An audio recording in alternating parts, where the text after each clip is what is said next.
కాబట్టి ఈరోజు ఎందుకంటే మేము గెలుస్తామని మొన్నటికి జగన్మోహన్ రెడ్డికి తెలుసు. ఎందుకనంటే వాళ్ళ కార్యకర్తలు మా కార్యకర్తలు కొట్టడం, హింసించడానికి రెడీగా ఉండడం. మొన్న ఆయన ఒక జోక్ వేశాడు, మీకు అందరికీ ఆ రోజు కూడా చెప్పాను. ప్రజాస్వామ్యం, విలువలు, ఎన్నికలు అని ఆయన ఒక కొత్త పదాలన్నీ జగన్మోహన్ రెడ్డి నోట్లో నుంచి వచ్చాయి. బాబు సైకో జగన్మోహన్ రెడ్డి, నీకు ప్రజాస్వామ్యం అంటే తెలీదు, విలువలంటే తెలీదు.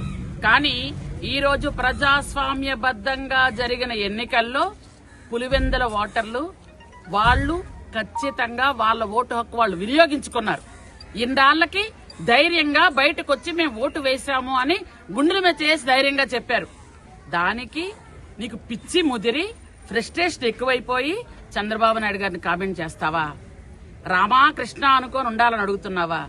ఉందో గాని గత 18 నెలలుగా రామాకృష్ణ అనుకోని జైల్లో ఉన్నావో, లేకపోతే కత్తి గొడ్డలి అనుకోని నువ్వు జైల్లో ఉన్నావో అందరికీ తెలుసు. జైల్లో ఉండేటప్పుడు నువ్వు ఎన్ని ప్లాన్లు వేసావో, బయటకు వచ్చాక చిన్నాన్ని చంపేయడం, అమ్మని చెల్లిని బయటకు గెంటేయడం, కార్యకర్తలు ఎలా చంపాలి, ఎలా హింసించాలి, ఇవన్నీ నువ్వు జైల్లో ఎలా ప్లాన్ చేసుకున్నావో. ఎందుకంటే నాకు తెలిసి వైసీపీ నాయకులందరూ కూడా పాప ఆయనకు మందులు వాడడం తక్కువైనట్టుంది. ఇక్కడ నిన్ననే నేను చూశాను, కొడాలి నాని గారు ఒక స్టేట్మెంట్ ఇచ్చారు.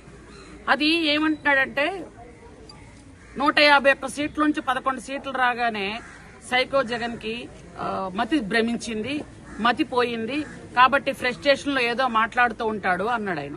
అది మరి ఇప్పుడుదో ఇంతకు ముందుదో మరి నాకు తెలియదు వీడియో. కానీ అంటే వాళ్ళ నాయకులు కూడా మాట్లాడుకునే పరిస్థితి వచ్చింది. వాళ్ళు కూడా జోకులేసుకు చంద్రబాబు నాయుడు గారిని విమర్శిస్తావా? నీకు ఆ స్థాయి ఉందా అసలు? ఈ రోజు రాష్ట్రం అభివృద్ధి